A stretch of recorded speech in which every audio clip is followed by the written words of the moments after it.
Ciao amici del bosco, oggi impariamo a potare il rosmarino.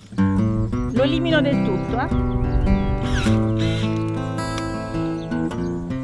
Il rosmarino è una pianta molto rustica, cresce bene quasi in tutta Italia, resiste a temperature addirittura fino a meno 15 gradi e si trova bene alla fine, sopporta anche la siccità, quindi è una pianta ideale anche per affrontare questo periodo storico di cambiamento climatico. Io ho tante piante di rosmarino, soprattutto lungo le assiepe, le sto utilizzando proprio per fare la siepe, le ho un po' trascurate però perché il rosmarino cresce bene anche senza il nostro aiuto, ma se la potiamo mantiene una forma migliore.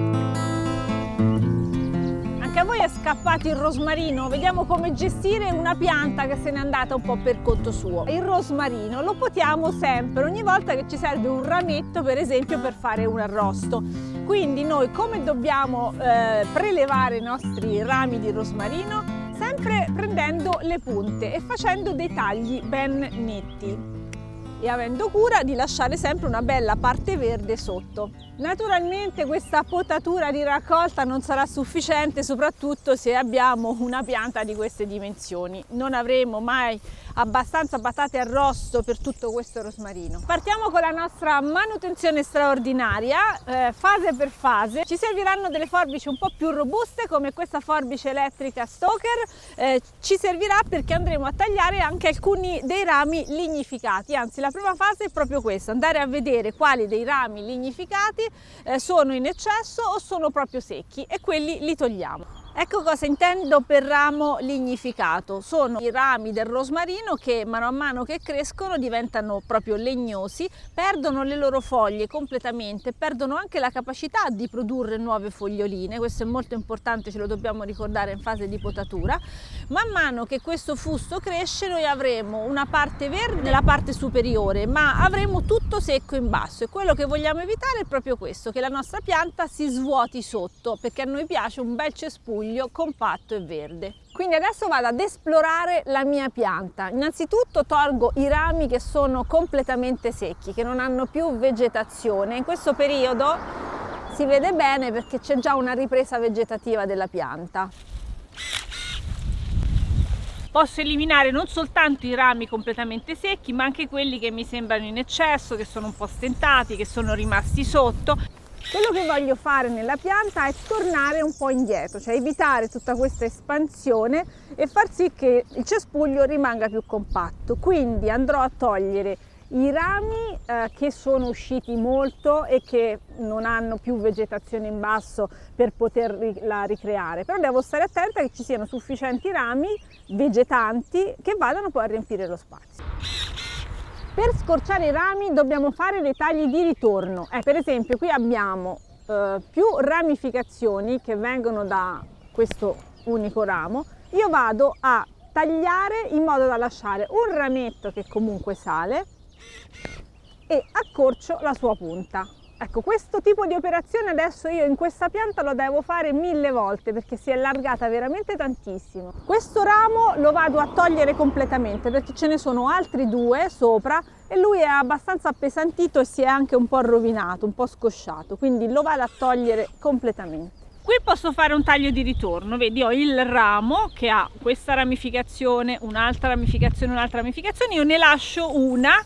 Quindi la linfa prosegue su questo ramo, io interrompo prima.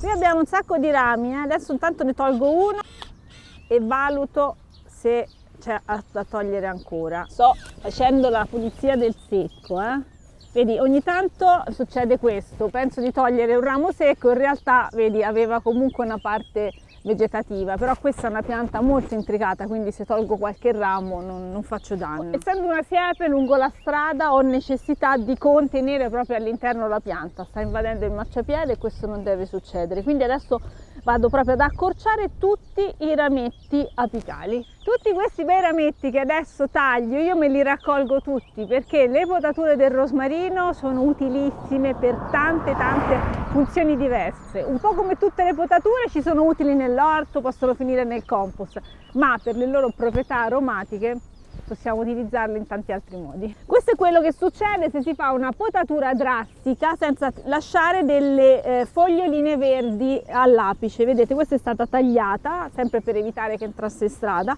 e si è completamente seccato il ramo. Lo elimino del tutto, Sto pulendo il secco. Le forbici elettriche secondo me sono utili in questi casi perché i tagli sono abbastanza duri da fare con una forbice manuale, si entra male qua dentro con un troncarami, ancora meno con una sega, e quindi le forbici elettriche ci permettono quel taglio netto, veloce che ci serve. Questo è un ramo completamente secco, lo taglio qua. Bisogna osservare la pianta da dentro per fare questa pulizia. Io non li ho messi, però vi consiglio anche degli occhiali perché quando si ha a che fare con tanti rametti si potrebbe finire con il prenderne uno nell'occhio. Si vedono tutte le ramificazioni, le lignificazioni, si vede che dentro ci sono tante parti secche. Cerco di liberarle il più possibile in modo che la mia operazione di potatura, anche di mantenimento, sia sempre più facile. Qui ci sono tanti rami che si intrecciano, quindi qualcuno lo vado proprio ad eliminare. Questo lo tolgo. Ha sicuramente dei rametti anche verdi, ma faccio un po' più spazio agli altri, ne abbiamo già abbastanza. Ecco. Quando spuntate le parti verdi non togliete troppo, non dovete togliere più di 1/3, diciamo, del rametto disponibile, altrimenti mandiamo veramente la pianta in troppo stress. Lei ha comunque bisogno di continuare a fare fotosintesi e fotosintesi la fa sulle parti verdi. Adesso vado ad accorciare questa parte qua in modo da non lasciare tutta in ombra la parte più bassa, no? Per avere una pianta più armoniosa, tondeggiante, che prende il sole da tutti i lati. Il concetto di tornare indietro con il taglio di ritorno vale anche qui sulle punte. Ecco, io posso fare così, no? Avere queste due punte che continuano a salire. Nel frattempo sono un po' tornata indietro e ho illuminato la parte sottostante. Qui abbiamo 3 rametti, vado a tagliare quello più basso, così sono tornata un po' indietro, posso togliere anche questo volendo. Come vedete, se la pianta di rosmarino è grande il lavoro è sterminato, però il rosmarino può essere potato anche in più volte durante l'anno. Ci sono 2 buoni periodi, uno è alla fine dell'inverno, inizio della primavera, e l'altro è invece alla fine dell'estate, inizio dell'autunno. I periodi dipendono anche dal vostro clima, perché bisogna evitare di potare quando c'è il rischio di gelate vicine, quindi dobbiamo evitare proprio il periodo più freddo. Eliminato questo periodo, in realtà potremmo potare anche in estate. Quello che ci dispiace però è andare a togliere le fioriture, che durano appunto parecchi mesi.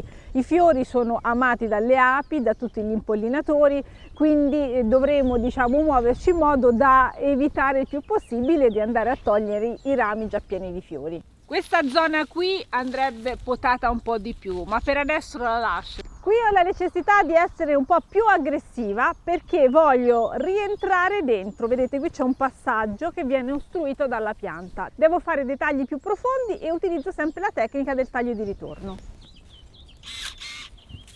Allora, qui elimino questo ramo che è il più lungo e lascio questi più corti.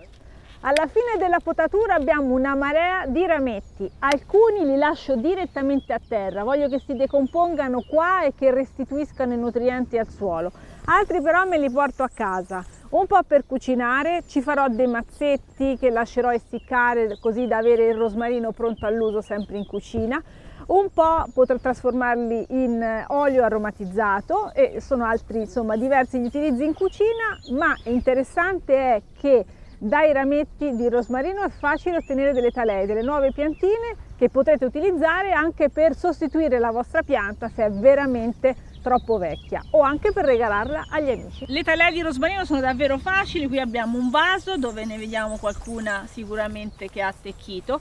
È talmente forte nell'attecchimento che lo potete mettere anche direttamente a terra, vi faccio vedere là. Questa per esempio è una piantina giovane di rosmarino nata da talea messa direttamente a terra. Questo è un altro dei miei rosmarini, qui siamo fuori dalla siepe, gli si può girare tutto intorno, è un po' più semplice da gestire forse. Anche in questo caso però abbiamo 2 fasi di potatura. Prima andiamo a pulire, a sistemare le parti secche, eliminiamo ciò che è malandato o addirittura morto e poi andiamo ad accorciare i rami. In realtà il rosmarino, quando allunga i suoi rami, lo fa anche per conquistare territorio. Infatti i rami pesanti si flettono, toccano il suolo e alla fine riescono a sviluppare nuove radici. Quindi questa mia pianta in realtà è già in parte autonoma in questa parte dal resto, perché ha messo giù le radici. Guardate, questo rametto si era appoggiato a terra e queste sono le radici che aveva già emesso. Di qui ci stava il rametto che ti ho fatto vedere e qua si vede bene che ci sono questi rametti che escono fuori dalla terra, qui c'è anche nel muschio, escono fuori dalla terra e quindi hanno nuove radici. Questa è una pianta nuova. Quindi quando andate a fare pulizia tenete conto anche di questo. Se trovate dei rami striscianti, probabilmente quelle sono nuove piantine che stanno mettendo radici. Decidete se tenerle o se eliminarle. Il rosmarino, se avete un orto, è una pianta che dovete assolutamente mettere. Cresce bene, ha tanti utilizzi e poi è così profumato, chiama le api. Niente, non potete non avere il rosmarino. Spero che questi consigli di potatura sul rosmarino vi siano utili. Vi lascio anche il link alle forbici, Cantia E22, sono forbici leggeri che si adattano a questo tipo di potature leggere, quando i rami sono abbastanza piccoli ma dobbiamo fare veramente tanti tagli. Lasciateci un like e se volete anche un commento per farci sapere quali altre piante vorreste vedere potare dal bosco di Ogygia. Grazie di aver visto il video e ci vediamo al prossimo. Ciao!